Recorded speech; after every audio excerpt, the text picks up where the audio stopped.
முஸ்லிம்கள் ஒரு காலகட்டத்தில் தொழுதிருக்கிறார்கள், கிபிலாவாக இருந்திருக்கிறது. ஒரு 17 மாத காலம் முஸ்லிம்கள் அதை நோக்கி தொழுதிருக்கிறார்கள்.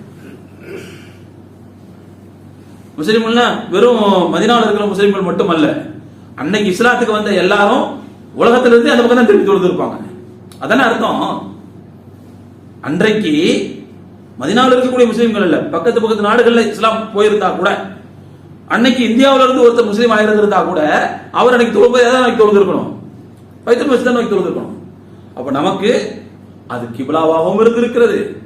நபி ஸல்லல்லாஹு அலைஹி வஸல்லம் அவர்களுடைய மேராஜின் போது இணைப்பு பாலமாக இருந்திருக்கிறது.